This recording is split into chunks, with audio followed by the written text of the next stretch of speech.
Electrical instruments के बारे में, क्योंकि क्वेश्चन उससे भी आता है। तो थोड़ा सा इलेक्ट्रिक इंस्ट्रूमेंट्स को समझ लेते हैं। इलेक्ट्रिक इंस्ट्रूमेंट्स क्या होते हैं, कैसे होते हैं। देखो, आज का जो कॉन्सेप्ट है वो है इलेक्ट्रिकल इंस्ट्रूमेंट्स। जरा ध्यान से समझो, बड़ी आसान होता है और एक आध क्वेश्चन रहता ही है। तो सबसे पहले इसमें जो समझा रहे हैं तुमको हम अमीटर के बारे में। किसके बारे में? अमीटर क्या होता है, कैसे वो करंट को नोट करता है, इसके बारे में चर्चा करना चाहते हैं, अमीटर के बारे में। उसके बाद हम लोग पढ़ेंगे वोल्ट मीटर के बारे में। तो अमीटर के विषय में पढ़ लेते हैं, थोड़ा सा कर ही लेते हैं। देखो, जो पहला इंस्ट्रूमेंट तुमको हम समझा रहे हैं यह है अमीटर। अमीटर क्या होता है? देखो, अमीटर का काम होता है करंट को मेजर करना। क्या करना? करंट को मेजर करना। It is used to measure, क्या बोलो? Current. It is used to measure current. ठीक है। देखो, इंस्ट्रूमेंट देखने में कैसा होता है, जस्ट एक टेबल क्लॉक होता है। टेबल क्लॉक की तरह ही दिखता है वो, इस तरह का होता है। इसमें यहां पे दो स्क्रू लगे होते हैं और यहां पे ग्लास लगा होता है, ऐसे ये ग्लास है। और इसमें घड़ी की सुई की तरह एक निडिल होता है। और यहां तक देखो, इसका जो जीरो होता है वो एक तरफ होता है। मान लो यहां जीरो है तो यहां लिखा रहता है ऐसे 1 एम्पियर 2 एम्पियर, इस तरह से। इसका जीरो जब भी होगा किसी एक तरफ होगा, इधर या इधर। ठीक है ना। तो जब कोई करंट इसमें नहीं जाएगा तो उसका जो इंडिकेटर है ये जीरो पे होता है। एक्चुअली ये जो दो स्क्रू होते हैं इसमें लिखा रहता है प्लस और माइनस। प्लस का मतलब है कि उस स्क्रू को हाई पोटेंशियल एंड से जोड़ना है, और माइनस का मतलब है कि लो पोटेंशियल एंड से जोड़ना है। जैसे कहने का मतलब यह है कि सपोज करो कि हमारे पास एक सेल है, तो यहां से जब वायर लेंगे तो पॉजिटिव जो टर्मिनल है उसका जो वायर चलेगा वो इस स्क्रू में जाएगा, और नेगेटिव टर्मिनल से जो वायर आएगा इस स्क्रू में जाएगा। तो होता यह है कि सेल जो हमारा करंट सप्लाई कर रहा है इस तरह से, ये करंट इस अमीटर में भी होके जाता है और वापस बैटरी में लौटता है। और जो इसमें जाता है करंट, उसी को ही मेजर करता है। जैसे ही करंट जाता है तो ये घूम जाता है और घूम करके कहीं ठहर जाएगा, और वहां पढ़ लेते हैं कितना एम्पियर है। अब ये घूमता क्यों है, ये प्रिंसिपल तो जब मैग्नेटिज्म पढ़ेंगे तब समझ में आएगा। वहां टॉर्क लगता है, तो करंट जाने से टॉर्क कैसे लगता है वो यहां चर्चा का विषय नहीं है। वो तो इंटरनल पार्ट है जो हम लोग मैग्नेटिज्म में देखेंगे। ठीक है ना। ध्यान ये रखना है कि यदि कोई बच्चा इस बैटरी को उलट के जोड़ दिया तब करंट किधर से जाएगा? इधर से जाएगा। तो इधर से जाने में क्या होता है, यहां पर एक स्टॉपर होता है जिस पर टिका हुआ है। जैसे मेरा फिंगर है उस पर पेन टिका हुआ है, तो इधर से करंट जाएगा। उल्टा भेजोगे तो इधर घूमना चाहेगा ये, और ये टूट जाएगा। इसलिए इसको जोड़ते समय प्रिकॉशन लेना होता है कि प्लस वाला हमेशा हाई पोटेंशियल से और माइनस वाला लो पोटेंशियल से जोड़ा जाए। ठीक है ना। एक बात और भी होता है, ध्यान ये रखना है कि करंट जिस तरफ जाता है उसी तरफ इंडिकेटर ये मूव करता है। करंट ऐसे जा रहा है क्लॉकवाइज तो ऐसे मूव करेगा, एंटी क्लॉकवाइज आएगा तो नहीं मूव करेगा, टूट जाएगा वो टकरा करके। समझ गए ना बात? अब इसमें एक रेंज ऑफ अमीटर भी होता है। क्या होता है? Range of ammeter. तो रेंज का मतलब होता है कि वो मैक्सिमम करंट क्या मेजर कर सकता है। तो अलग अलग रेंज का मीटर आता है, 50 एम्पियर का, 60 एम्पियर का, 100 एम्पियर का। तो मैक्सिमम करंट जो कोई अमीटर मेजर कर सकता है वही उसका रेंज कहलाता है। तो रेंज ऑफ अमीटर मतलब maximum current that can be measured. तो कहीं अगर रेंज लिखा हुआ है मतलब उतना अधिक से अधिक करंट वो माप सकता है, उससे ज्यादा दोगे तो एमीटर जल जाएगा। ठीक है। एक बात और भी है, कभी कभी एमीटर में जीरो एरर की बात करता है। किसकी? Zero error. तो अगर किसी एमीटर का जीरो एरर जो है, जीरो एरर, वो अगर जीरो लिख रहा है तो इसका मतलब है कि यदि करंट इसमें हम नहीं डाले हैं, नहीं जा रहा है, तो उसका नीडल जीरो पे है। ठीक है ना।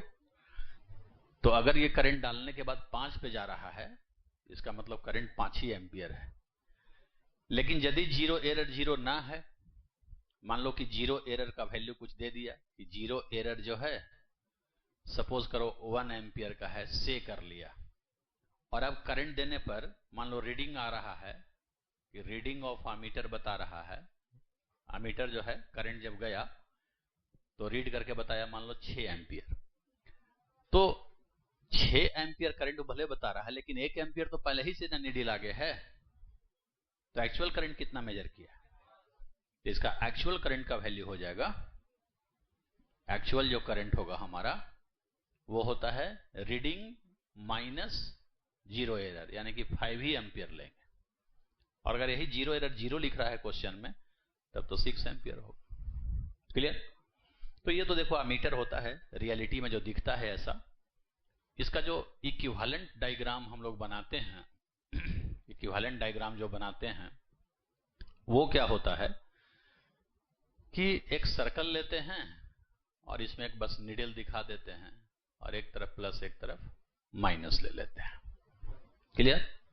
ध्यान ये रखना है कि एमीटर उसी करंट को मेजर करता है जो इससे होकर के पास करेगा, जो इससे होकर पास नहीं करता है उसको मेजर नहीं करता है।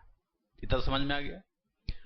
अब देखो एक चीज, सपोज करो, ध्यान से यहां सीखना, कि हमारे पास एक सेल है, ये रियल सेल है, इसका कुछ ईएमएफ मान लो जाई है, इंटरनल रेसिस्टेंस आर है, और एक एक्सटर्नल रेसिस्टेंस से हम लोग इसको जोड़ देते हैं। ये मान लो एक्सटर्नल रेसिस्टेंस है, ये एक्सटर्नल रेसिस्टेंस है। ठीक है। तो इसमें करंट कितना जाएगा? करंट आई बराबर क्या होगा बोलो? करंट आई जो होगा हमारा नेट ईएमएफ अब बाई टोटल रेसिस्टेंस से ही ना पढ़े हैं। तो अगर हमको इस क्वेश्चन में बैटरी का वोल्टेज, रेसिस्टेंस और ये सब दिया रहे तब तो हम फॉर्मूला में पुट करके निकाल देंगे। लेकिन मान लो केवल सर्किट दिया रहे, ये सब नोन नहीं रहे, अब तुमको एक एमीटर दे दे कि बस एमीटर से बताओ, तो क्या करेंगे? अगर पूछे कि सेल कितना करंट दे रहा है, चाहे रेसिस्टेंस में कितना करंट जा रहा है, ये पूछे एमीटर की मदद से, तो ध्यान ये रखना है कि जिस करंट को मेजर करना है, जिसका करंट मेजर करना है, उसके साथ इसको सीरीज में जोड़ेंगे। क्यों सीरीज में जोड़ेंगे? तभी तो जिसका करंट मेजर करना है वो वाला करंट इससे भी जाएगा और इससे जाएगा तो मेजर करेगा। तो एमीटर कभी भी जोड़ते हैं तो कहां जोड़ते हैं? सीरीज में। किसके सीरीज में? जिसका करंट मेजर करना है, बैटरी का मेजर करना है तो बैटरी के सीरीज में, रेसिस्टेंस का मेजर करना है तो रेसिस्टेंस के सीरीज में। समझ में आई बात? तो क्या लिखेंगे कि एमीटर क्या होता है? इज ऑलवेज क्या? कनेक्टेड, बोलो जल्दी, in series. Ammeter is always connected in series. किसके साथ? With the resistance, with the resistance whose current is to be measured। अब एक बात बताओ, देखो जैसे हमको इसका करंट मेजर करना है तो कहां डाल दें एमीटर को? यहां डाल सकते हैं, यहां डाल सकते हैं, यहां डाल सकते हैं, कहीं भी डाल सकते हैं। हमने डाल दिया, ये मेरा एमीटर, ये रेसिस्टेंस, यहां काटो, तार को काटो, और दो गो है ना, यहां काट देंगे तो दो पार्ट हो गया, एक इसमें जोड़ दो, एक इसमें जोड़ दो। और इधर कौन सा पार्ट रखेंगे, प्लस वाला कि माइनस वाला? क्यों? करंट इधर से जा रहा है तो हाई पोटेंशियल इधर है ना, हाई से लो चलता है ना, तो इधर प्लस रखेंगे, उधर माइनस। तो ये हमने प्लस ले लिया, इधर माइनस ले लिया, ये मेरा अमीटर हो गया, एक्सटर्नल रेसिस्टेंस हो गया। अब हम देखना ये चाहते हैं कि अमीटर हमने क्यों लगाया था, अमीटर से क्या उम्मीद थी कि इस रेसिस्टेंस में करंट इतना जा रहा है, इसको बता दे हैं? क्यों भाई? क्योंकि हमको ये सब नहीं दिया, हमको सिर्फ एक अमीटर दिया है, जाई यारी सब देवे नहीं किया है, तो फॉर्मूला में हम डाटा डाल ही नहीं सकते। तो एक बात बताओ, अमीटर जब यहां लगाएंगे तो उसका अपना कुछ रेसिस्टेंस होगा कि नहीं?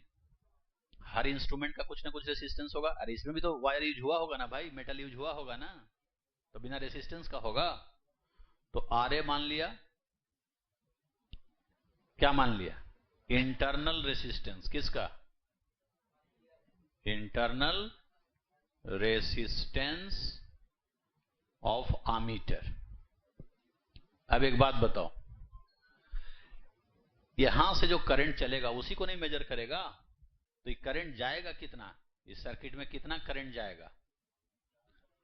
Current net EMF by total resistance R plus R A. ये समझ में आया? इसको मेजर करेगा। और हम लगाए क्या सोच के थे कि इसको मेजर करेगा, तो क्या इस करंट को मेजर किया? एक्चुअल करंट तो ये जा रहा था, और अमीटर लगाने के बाद करंट ये आ रहा है, तो क्या देखा? ये करंट और ये करंट बराबर है। क्यों? यहां डिनोमिनेटर बढ़ गया ना, तो करंट घट गया ना, तो जितना मेजर करने के लिए उसको लगाए थे उससे कम मेजर करेगा, उतना नहीं मेजर करेगा। तो गलती किया ना, एरर दिया ना। एरर कब नहीं देगा? जब इसका रेसिस्टेंस जीरो हो जाए, तो एग्जैक्ट मेजर कर देगा।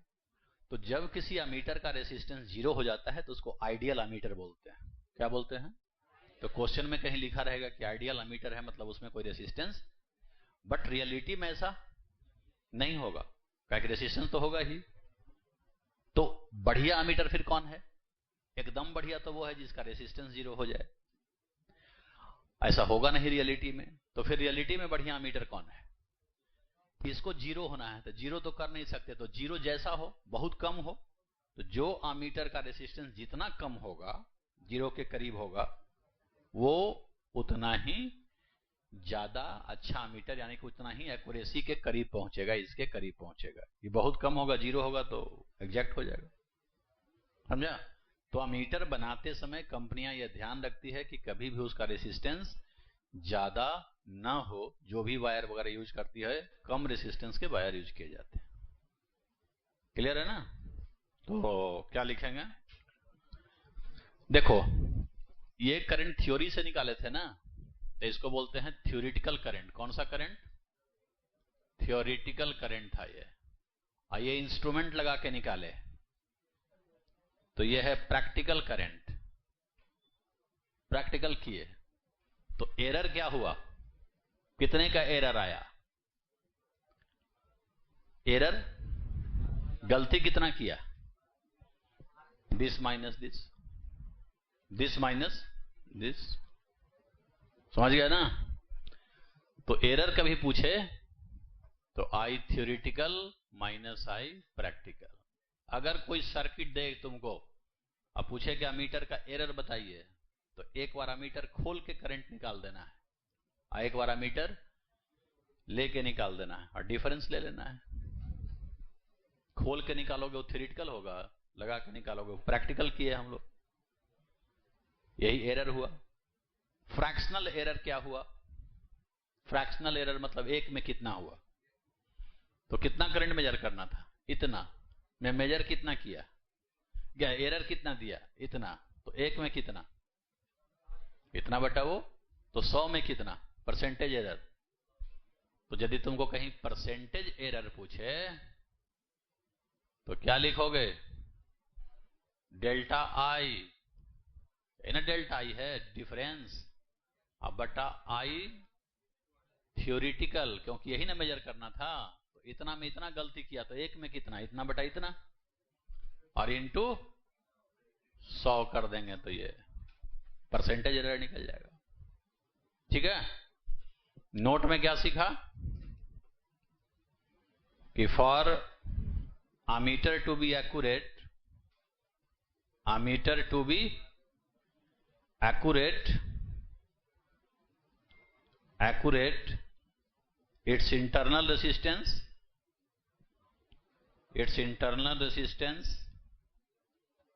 should be क्या होना चाहिए? 0. सच ammeter को क्या बोलते हैं? Such ammeter is called क्या? आइडियल ammeter बोलते हैं, ideal ammeter.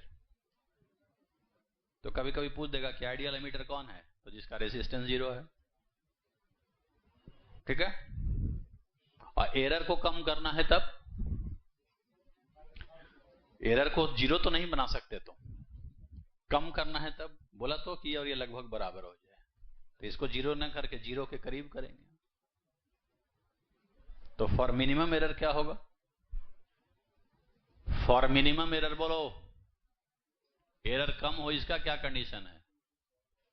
Minimum error internal resistance, किसका?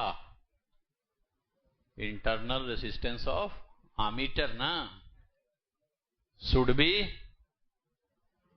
क्या? Should be as small as possible. As possible, जितना छोटा कर सकते हैं उतना करेंगे. तो ये ammeter होते हैं. क्लियर है? एक बात देखो, एक होता है गैल्वेनोमीटर. क्या होता है? देखो थोड़ा सा अंतर है. गैल्वेनोमीटर, गैल्वेनोमीटर क्या होता है? अंतर केवल ये होता है कि ये भी टेबल क्लॉक की तरह ही होता है, सिर्फ इसका जो 0 है बीच में होता है. ammeter का साइड में, इसका 0 जहां होता है उसको नल पॉइंट बोलते हैं. नल माने 0 होता है. तो यदि कोई करंट इसमें नहीं जाएगा तो इसका जो इंडिकेटर है यहां रहेगा, अगर 0 एरर 0 है तब. अब इधर लिखा रहता है 1 2 3, इधर भी 1 2 3, और ये स्मॉल करंट को मेजर करता है. इसकी खासियत क्या है कि इसके स्क्रू पर कोई प्लस माइनस लिखा हुआ नहीं होता है. प्लस माइनस लिखा हुआ नहीं होता है. ये दोनों साइड डिफ्लेक्शन दे सकता है. इधर से करंट जाओगा तो उधर डिफ्लेक्ट कर जाएगा, उधर से दोगे तो इधर कर जाएगा. बाकी सब कुछ ammeter वाला ही है. बाकी जितना कुछ पढ़े सब इस पे भी लागू होता है. माने भी ammeter है, स्मॉल रेंज का ammeter. इसमें प्लस माइनस नहीं होता है. ये करंट ऐसे डालो ऐसे निकलेगा, उधर से डालो इधर से निकलेगा. ठीक है. तो ये क्या होता है? It is used to measure कैसा current? Measure small current. Small current को ही मेजर करता है. ठीक है. And it can deflect both the sides. It can deflect both the sides. दोनों तरफ ये डिफ्लेक्शन दे सकता है. बोथ द साइड्स ऑफ किसका? Null point. जो नल पॉइंट है 0 वाला, उसके दोनों तरफ ये जा सकता है.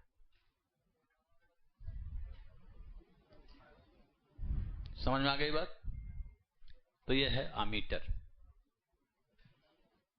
ऐसा पूछता है कैसा रेसिस्टेंस होना चाहिए, कहां जोड़ना चाहिए, सीरीज है, पैरेलल है, क्या है, नहीं.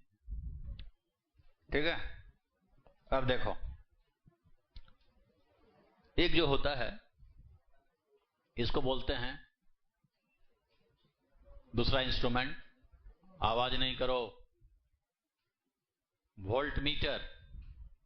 क्या होता है? Volt meter. नाम ही से क्लियर है कि वोल्टेज मेजर करेगा, पोटेंशियल डिफरेंस मेजर करेगा. और पोटेंशियल डिफरेंस 2 पॉइंट के बीच होता है. इसको 2 पॉइंट के बीच कनेक्टेड होना चाहिए.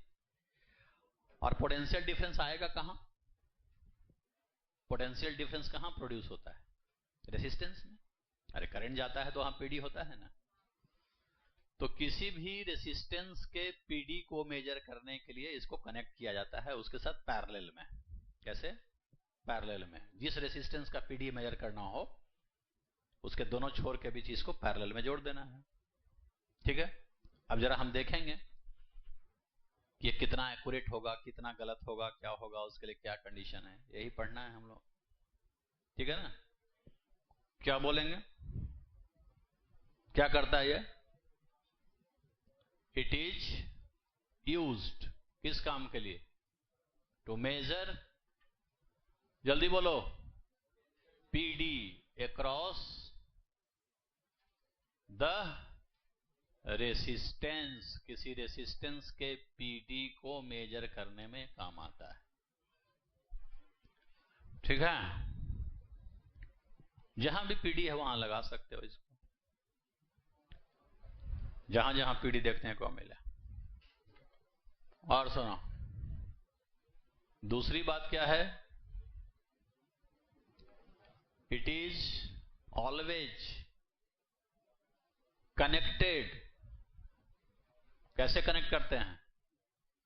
इन parallel with the device. Device generally resistance ही होगा यहां, उसी में पीडी आता। With the device whose PD is to be determine, जिसका पीडी मेजर करना। ठीक है?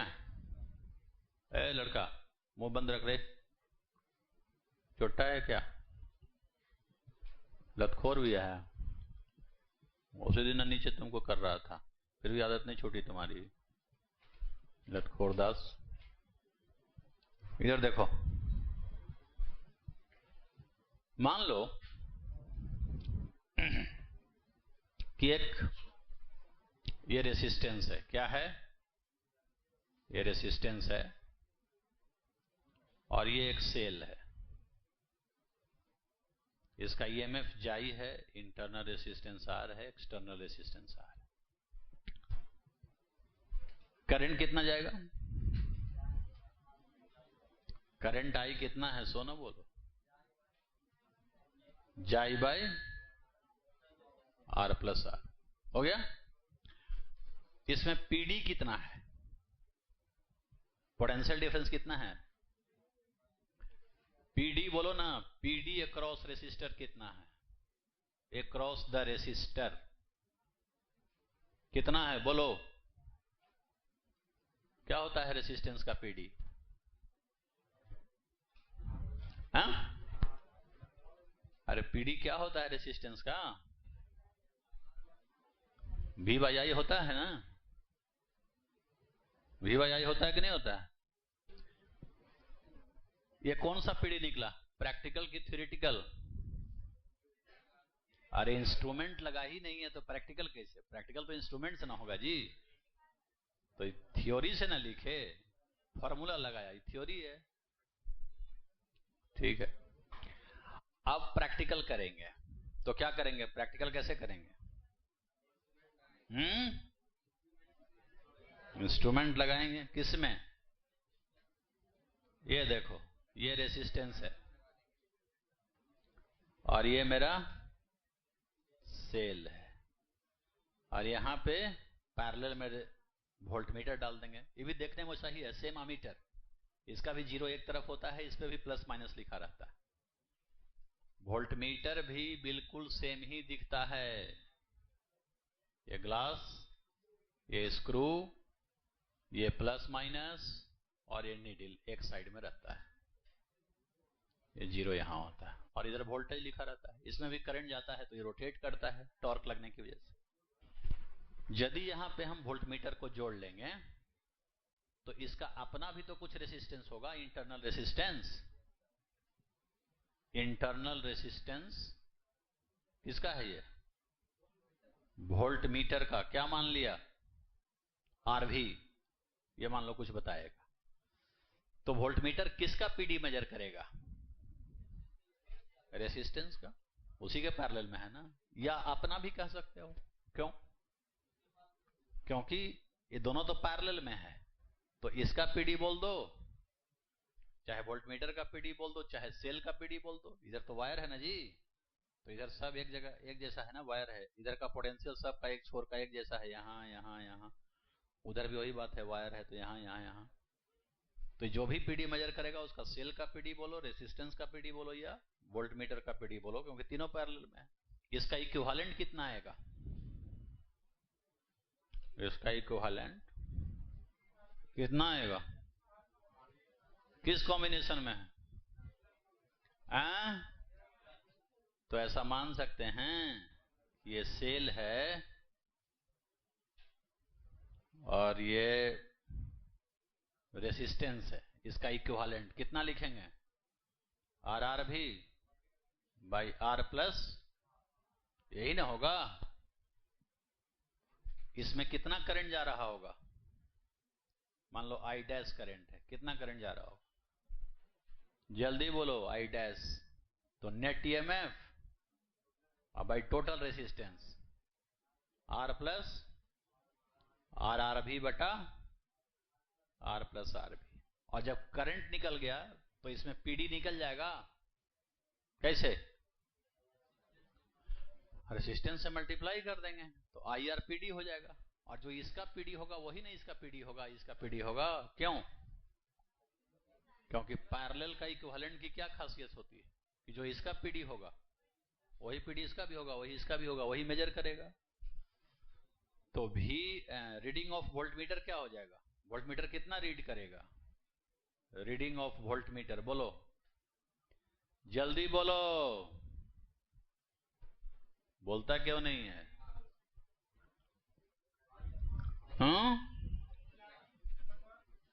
आई आर करो तो ये हो जाएगा जाई, इसको उलट दें थोड़ा सॉल्व करके, आर प्लस आर भी this whole divided by R R भी plus small R into R plus R भी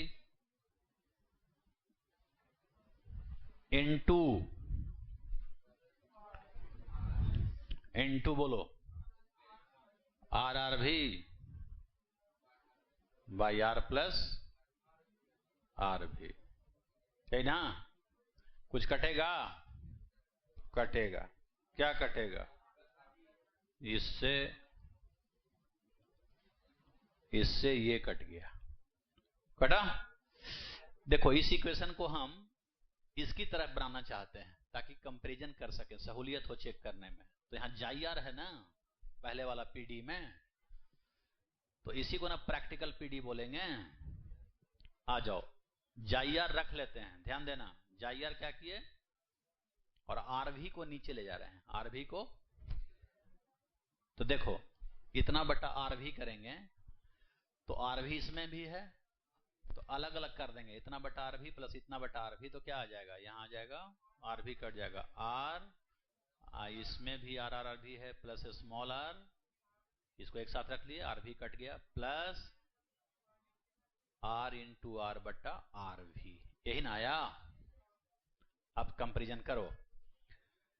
हम ये सोचकर वोल्टमीटर लगाए थे इस आशा में कि वो हमको इस रेसिस्टेंस में जो पीडी प्रोड्यूस हुआ था इतना, उसको मेजर करेगा। लेकिन जब इसको लगाए तो ये मेजर क्या कर रहा है? इतना। क्या ये वही है जो ये है? क्या देखा यहां? कौन ज्यादा कम है? इसका डिनोमिनेटर इससे ज्यादा हो गया ना, तो कम मेजर किया ना, ज्यादा मेजर किया। तो कोई भी डिवाइस जितना मेजर करना था उससे कम मेजर करता है, घटा के तो बोलते हैं कि इसका निगेटिव एरर हो गया। अब बढ़ा के बताया तो अमीटर का भी निगेटिव एरर था, क्योंकि वो भी कम बताया था, ये भी निगेटिव एरर देगा। एक्यूरेट कब होगा? जब ये इसके बराबर हो जाए। और ये बराबर कब होगा? या तो सेल आइडियल हो जाए, स्मॉल आर जीरो हो जाए,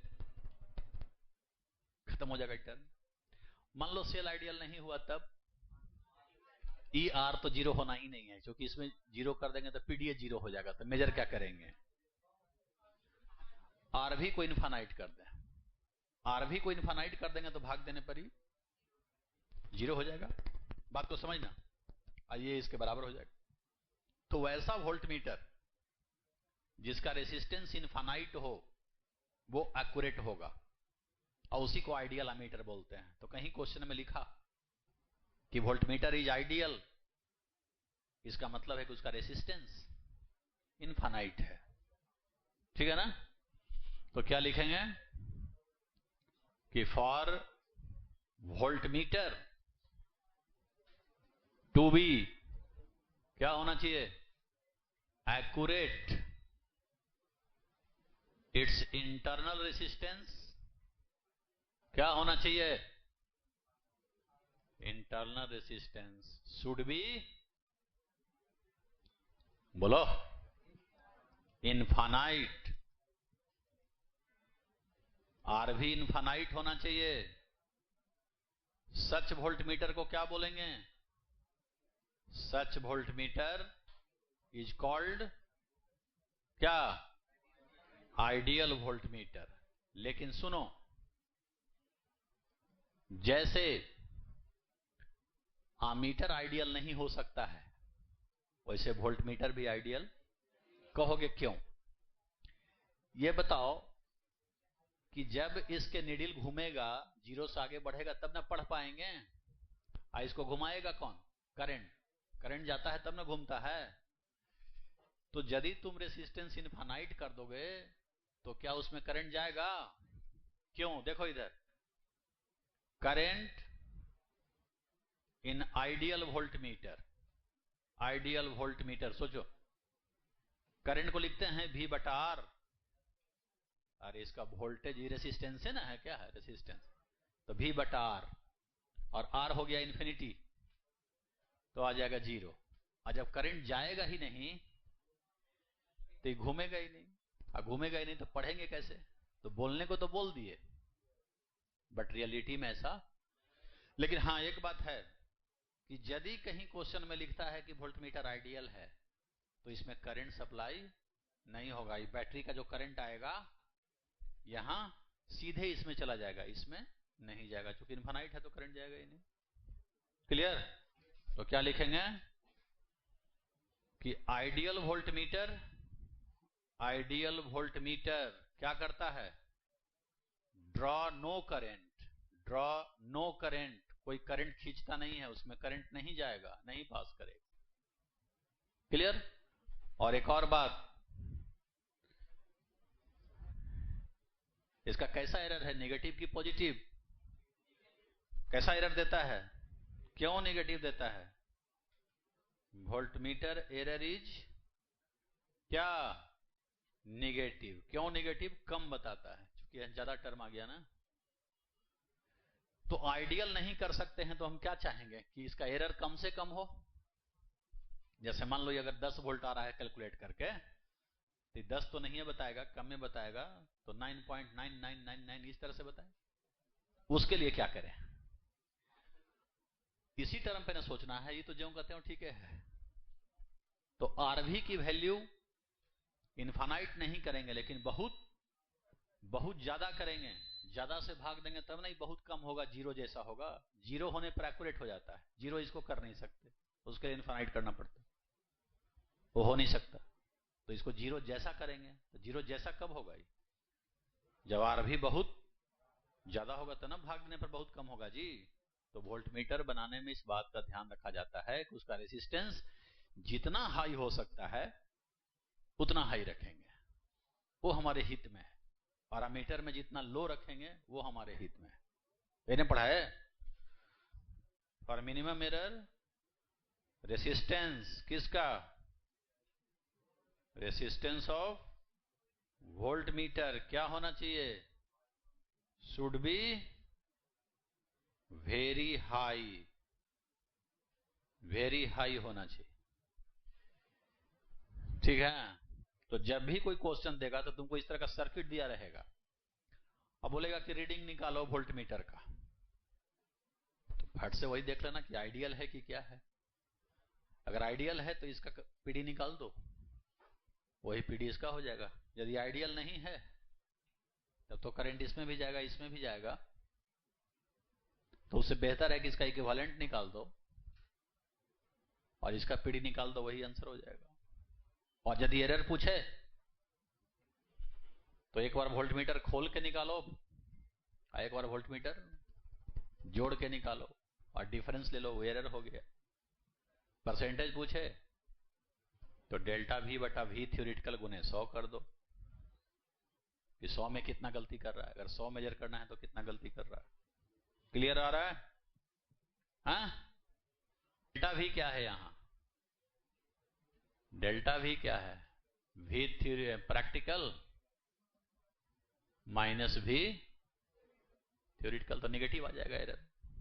वैसे किसी में से किसी को घटा दो, ये तो पता ही है कि निगेटिव एरर देगा, कम है तो वहां भी यही चीज लिखो, प्रैक्टिकल माइनस थ्योरेटिकल, तो अपने आप निगेटिव आ जाएगा क्योंकि कम है ना। और नहीं तो इसमें से इसको घटाओगे तो अलग से बोलना पड़ेगा कि वो निगेटिव एरर है। क्लियर? कि कोई दिक्कत? एक होता है रियोस्टैट। क्या होता है? रियोस्टैट क्या होता है? इसको वो लोग वेरिएबल रेसिस्टेंस के रूप में भी इस्तेमाल करता है और नहीं तो वोल्टेज बढ़ाने घटाने में भी इस्तेमाल होता है। तो अभी तुमको हम समझा रहे हैं रियोस्टैट एज वेरिएबल रेसिस्टेंस। इसकी मदद से रेसिस्टेंस कैसे वेरी कराते हैं। रियोस्टैट एज वेरिएबल क्या? Resistance, variable resistance. देखो इधर, रियोस्टैट एज वेरिएबल रेसिस्टेंस। देखो देखने में कैसा होता है, पहले इसको देखो। कॉपी को मोड़ लो, लो कॉपी, किसी कॉपी को मोड़ दो ऐसे, तो ये कागज का है, वो मेटल का होता है। ऐसा ही सिलेंडर होता है, हॉलो सिलेंडर होता है, वैसे ही हॉलो है। वैसे ही दो स्टैंड यहां लगा होता है, उसी पे खड़ा रहता है, दो स्क्रू होता है, बताते हैं। एक्चुअल डायग्राम हम बना रहे हैं, देखो ये हॉलो सिलेंडर, ध्यान से सुनना, ये स्टैंड जिस पे खड़ा रहता है और यहां पे एक स्विच रहता है, सॉरी स्क्रू रहता है मूवेबल, जो हाथ से खुलता है, टाइट हो सकता है, इसी में वायर वगैरह लपेट करके टाइट करते हैं। और एक यहां पे क्लिप होता है, सिलेंडर लो, ये क्या है? स्लाइडर। इसमें एक होल होता है स्लाइडर में, यहां पे उसी में तार वगैरह डाल के टाइट कर देते हैं, ठीक है ना। अब देखो क्या करते हैं, मान लो ये मेरा सेल है जिसका कुछ ईएमएफ है, मान लो कुछ इंटरनल रेसिस्टेंस है। इसको जोड़ते कैसे हैं? देखो एक स्क्रू यहां है, एक स्क्रू यहां है, स्लाइडर है। क्या है? स्लाइडर है। और ये मूवेबल है, ध्यान देना, मूवेबल। जब इसमें हम करंट देंगे, अगर करंट हम यहां से दें और यहां से निकालें तो इसका कुछ रेसिस्टेंस भी होगा, वो उस पर लिखा रहता है। रेसिस्टेंस क्या होगा? Rho L by A, L ये है और एरिया ऑफ क्रॉस सेक्शन ये है। तो जो कंपनी बनाती है वो रो एल बाई ए का वैल्यू लिख देती है। और यहाँ पे एक स्केल भी होता है लगा हुआ, जिस स्केल से हम पढ़ सकते हैं कि मेरा स्लाइडर यहां से कितनी दूरी पर है। यहाँ पे क्या होता है? एक स्केल लगा होता है, फिक्स किया रहता है इस जगह। ये मेरा स्केल है, ध्यान देना इसको, स्केल है ये स्केल है, स्केल। यहां से हम स्लाइडर को नाप सकते हैं स्केल से कितना दूरी पे है। देखो अगर कोई बच्चा ऐसा करता है कि बैटरी का तार इस स्क्रू में डाल दिया और यहां डाल दिया, तो ऐसे डालने से क्या होगा कि इसमें करंट कितना जाएगा? R0 मान लिया रेसिस्टेंस ऑफ रियोस्टैट है। R0 क्या है? रेसिस्टेंस ऑफ रियोस्टैट है, ध्यान देना। तो करंट कितना जाएगा? अभी करंट का वैल्यू हो जाएगा नेट ईएमएफ और टोटल रेसिस्टेंस। करंट तो इस पूरे रेसिस्टेंस को पार कर रहा है, तो R0 प्लस R। तो ऐसे यदि हम कनेक्शन करते हैं तो रियोस्टैट से हमको कोई लाभ, क्योंकि रेसिस्टेंस तो इसका हम पूरा ले लिए। तो जब भी रियोस्टैट का लाभ लेना होता है तो कनेक्शन कुछ ऐसे किया जाता है कि ये जो मेरा सिलेंडर है, ध्यान से देखना क्या बोल रहे हैं। ये बैटरी से यदि इसको कनेक्ट करते हैं तो करते क्या है कि एक वायर यहां डाल देते हैं और एक वायर जो है स्लाइडर में जोड़ देते हैं। कहां जोड़ देते हैं? स्लाइडर में। और स्लाइडर को हम आगे पीछे कर सकते हैं। मान लो कि अभी हम यहां से x दूरी पर रखे हुए हैं। कितना दूरी पर? x दूरी पर। और इसका पूरा लंबाई मान लो L0 है। किसका? रियोस्टेट का। तो अब जब यहां करंट जा रहा होगा तो ये करंट कहां से जाएगा बताओ? इस सर्किट में कैसे करंट जाएगा? बोलो ना। करंट ऐसे आएगा, ऐसे जाएगा, यहां तक जाएगा, इधर नहीं जाएगा, क्योंकि फिर बैटरी में कैसे आएगा? इधर जाएगा तो लौटेगा कैसे? तो नहीं ना जाएगा। तो यहां तक करंट कैसे निकल जाएगा? अब ये बताओ कि क्या तुम पूरा रेसिस्टेंस यूज किया? कितना रेसिस्टेंस से करंट गया? एक्स लेंथ का कितना रेसिस्टेंस होगा? रेसिस्टेंस ऑफ एक्स लेंथ बोलो ना। ऐसे निकालो। पूरा रेसिस्टेंस कितना था? R0। कितना लेंथ का? तो L0 का R0। तो एक लेंथ का, एक लेंथ में कितना? इतना में इतना, इसलिए एक में कितना? R0 बाई, तो x में कितना? Into x. तो ये रेसिस्टेंस हुआ। तो करंट कितना लिखेंगे? करंट I बराबर, बोलो, net EMF by total resistance R plus R0 बट्टा L0 इंटू एक्स। और x तो हम बदल सकते हैं कि नहीं?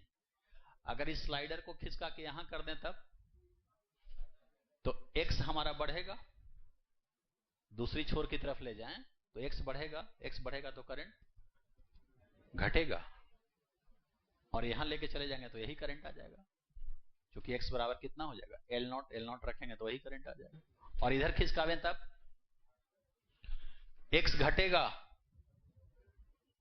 तो करंट बढ़ेगा। तो रियोस्टेट ऐसे ही जोड़ा जाता है सर्किट में। और स्लाइडर को खिसका करके सर्किट का रेसिस्टेंस बढ़ाते हैं या घटाते हैं, और उसे करंट के ऊपर कंट्रोल करते हैं। करंट बढ़ाते हैं या घटाते हैं, तो ये करंट कंट्रोलिंग डिवाइस होता है। इसकी मदद से हम सर्किट में करंट बढ़ा घटा सकते हैं। लेकिन उसके लिए ऐसे जोड़ना पड़ेगा। अगर यहां जोड़ देंगे तो हमारे पास रेसिस्टेंस बदलने का ऑप्शन नहीं रहेगा, क्योंकि इसका पूरा ही रेसिस्टेंस यूज में आ जाएगा। और यहां क्या है कि जितना चाहे उतना यूज कर सकते हैं। समझ में आई बात? तो रियोस्टेट क्या है? ये तो एक्चुअल फिगर हुआ। रियल डायग्राम देखो ऐसा होता है। इधर देखो, ये होता है बैटरी, ये एक रेसिस्टेंस, सिलेंडर के बदले रियोस्टेट दिखा दिए। एक छोर यहां जोड़ दो, ये स्लाइडर है और ये ऐसे, ये रियोस्टेट को शो करता है। जहां भी ऐसा फिगर रहे तो समझो कि क्या है? ये रियोस्टेट है, स्लाइडर है, और जरूरत पड़ने पे इसको दूसरी छोर की तरफ ले जा सकते हैं खिसका करके। ये सिंबॉलिक फिगर है, समझा? और कहीं कहीं ऐसा भी दिखाएगा कि कोई रेसिस्टेंस लेगा और इसमें एरो मार देगा। तो रेसिस्टेंस में एरो मार दिया मतलब ये वेरिएबल रेसिस्टेंस है, इसकी रेसिस्टेंस बदली जा सकती है। ठीक है ना? तो ये सब सिंबल है। ये वेरिएबल रेसिस्टेंस का सिंबल, वेरिएबल रेसिस्टेंस का सिंबल है। समझ में आई बात कि नहीं आई बात? समझ। तो रियोस्टेट क्या है? क्या समझा? कि rheostat is a device to control. किसको कंट्रोल करता है? करंट। कहां? In the circuit. कैसे? बाय चेंजिंग, किसको चेंज करके? रेसिस्टेंस। किसका? Of the circuit. सर्किट का रेसिस्टेंस है वो बदल देता है, टोटल रेसिस्टेंस को चेंज कर देता है, और जिसके चलते करंट कंट्रोल होने लगता है। ठीक है? वेरिएबल रेसिस्टेंस दो प्रकार का होता है जनरली लेबोरेटरी में। एक तो ये होता है, और एक तुम्हारा पंखा देखे हो, ये पंखा में एक नॉब होता है ना घुमाने वाला, 1 2 3 4 5, वो भी रेसिस्टेंस है। जब स्पीड तुम जब बढ़ाते हो तो पंखा में वहां करंट ज्यादा जाने लगता है, तो पावर उसका बढ़ जाता है। घटाते हो स्पीड तो करंट कम जाने लगता है, तो वहां भी रेसिस्टेंस का खेल है। तो एक होता है रेसिस्टेंस बॉक्स भी, ये खत्म हो गया। देखो रेसिस्टेंस बॉक्स ऐसा होता है, क्या होता है? रेसिस्टेंस बॉक्स वो ऐसा दिखेगा, ध्यान से सुनो। एक ऐसा बॉक्स दिखेगा, इस पे बहुत सारा नॉब लिखा होगा, नॉब बना रहेगा। क्या बना रहेगा? पंखा की तरह इस पर लिखा रहेगा, इसके चारों तरफ ऐसे लिखा रहेगा 0 1 2 10 तक लिखा रहता है, 10। और गुने लिखा रहेगा 10, फिर दूसरे नॉब पर ऐसे ही रहेगा 0 1 2 3 गुने 5, या कुछ भी लिखा रह सकता है, 20 100 50 कुछ भी। तो इसका मतलब हुआ कि यदि इसके नॉब को हम, इस नॉब में मार्कर कैसे होता है पंखा में, कट का निशान होता है ना, तो किसी बच्चे ने इस नॉब को घुमा दिया 2 पर, मतलब इसका रेसिस्टेंस हो गया 20। और इसको घुमा दिया मान लो 1 पर, इस नॉब को, तो गुने 5 लिख रहा है, मतलब 5। ये दोनों सीरीज में जुड़ा हुआ है बक्से के अंदर, तो कुल रेसिस्टेंस क्या हो जाएगा? 25। तो ऐसा भी बॉक्स होता है जिसमें हम पंखे की तरह नॉब को घुमा घुमा के रेसिस्टेंस बदल सकते हैं, तो रेसिस्टेंस बॉक्स कहलाता है। और एक वैसा भी होता है, बताते हैं इसका यूज कहां है। मीटर ब्रिज में ही रहता है, इसका यूज दिखाएंगे। और पोटेंशियोमीटर में वो रहता है, ठीक है ना? समझ में आई बात? बहुत सारे नॉब होते हैं पंखे की तरह, और 2 तार यहां से निकला रहता है ऐसे, तो ये दोनों तार को सर्किट में बैटरी में जोड़ देते हैं और घुमाते रहो नॉब को, रेसिस्टेंस बदलते रहो। क्लियर? यही चीज यहां दिखाए थे, ये बैटरी से जोड़ दिया ऐसे, और एरो मार दिया, मतलब अब इसका नॉब घुमाते रहेंगे पंखा की तरह, और वहां लिखा रहता है गुने 5 गुने 10, जोड़ के सोच लेंगे कि कितना रेसिस्टेंस आ रहा है। क्लियर? तो इसको बोलते हैं रेसिस्टेंस बॉक्स। इससे भी रेसिस्टेंस बदला जाता है। इसमें थोड़ा अंतर यह है, यहां स्लाइडर और एक एंड के बीच जोड़ते हैं, और यहां दोनों एंड के बीच जोड़ करके नॉब को घुमाते हैं। ठीक है ना? इतनी बात समझ में आई कि नहीं? तो बच्चा लोग, ये एक रेसिस्टेंस है, एक रेसिस्टेंस और है, यहां पर एक बैटरी है, VA वोल्टेज लिख रहा है ऐसे,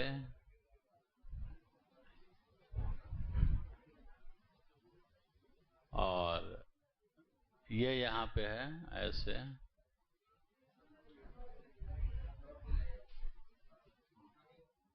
और ये गैल्वेनोमीटर G है,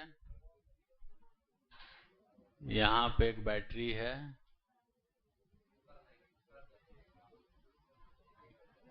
ये VB है, ये गैल्वेनोमीटर G है, ये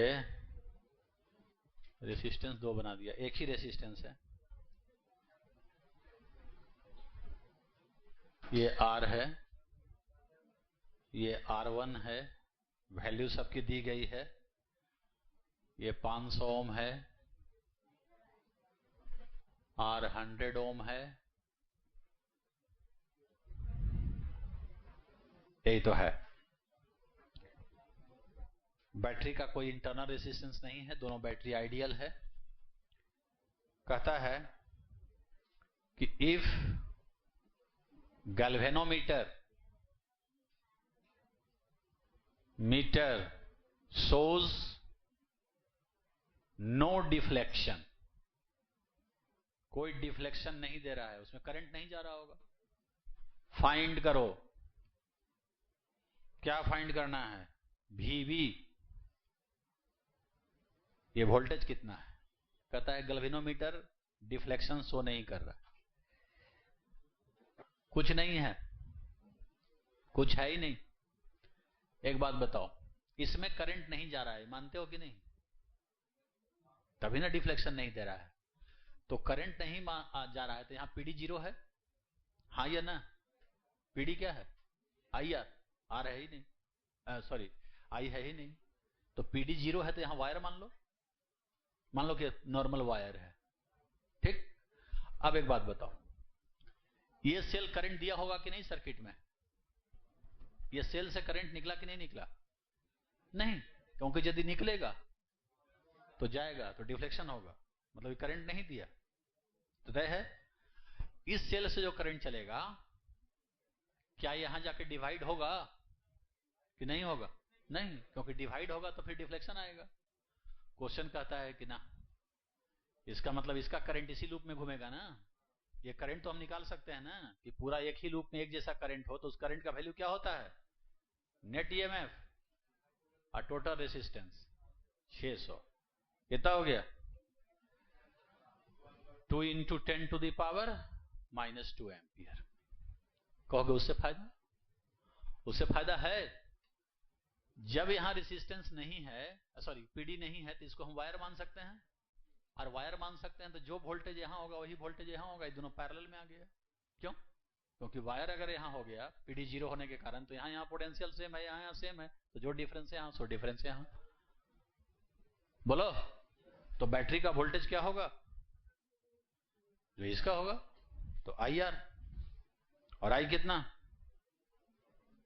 और R कितना, तो 2 वोल्ट हो गया आंसर। सही बोला? चलो, समझ में आई बात? लॉजिक समझ में आया ना? बढ़ाएं हैं? एक्चुअली ऐसा है, इसमें दिखा रहा है 1 एम्पियर करंट, इधर भेज रहा है 2 एम्पियर इस जंक्शन पे। इसका मतलब इसमें कितना आया होगा? तभी ना 2 गया होगा जी, इधर से 2 आ गया। यहां पे आओ, इधर है 1 एम्पियर, इधर भी 1 एम्पियर, तो सही है तो है, 2 एम्पियर आया है तो 1 एम्पियर इधर गया, 1 एम्पियर इधर गया, यही ना है? बोलता नहीं है। कहां का पोटेंशियल 0 दिया है? हैं? यहां का पोटेंशियल 0 दिया है और यहां का पूछा है। कुछ याद आया? क्या बताए थे कि एक जगह का पोटेंशियल दे और दूसरी जगह का पूछे, तो एक पॉइंट से दूसरे पॉइंट पर चल जाओ ट्रेवल करके, और चेंज लिखते चले जाओ पोटेंशियल का। तो पहले इक्वेशन तैयार करते हैं। चलो, इधर से चलें, इधर से चलें कि इधर से चलें? इधर से कहो चलते हैं, इधर से चलते हैं। चलो, VV यहां से स्टार्ट किए, VV लो से हाई चेंज हो गया प्लस, करंट के डायरेक्शन में -IR, तो I तो बने ना है, तो R1 कहां पहुंच गए? यहां पहुंच गए ना, A पर पहुंच गए। ऐसे ही ना करते थे, एक जगह से चलते हैं दूसरी जगह पहुंचते हैं। और VA क्या है? 0, तो VB बराबर क्या हो जाएगा? R1 -2। हमारा सरदर्द कौन है? R1। तो एक इक्वेशन लाना पड़ेगा ना R1 को निकालने के लिए।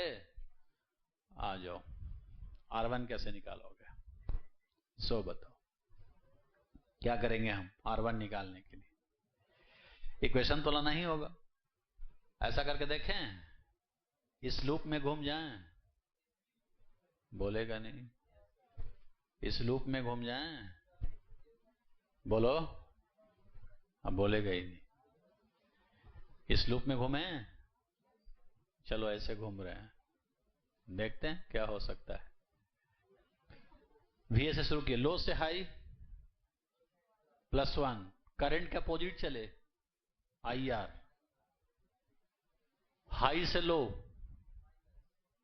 -2, कहां पहुंच गए?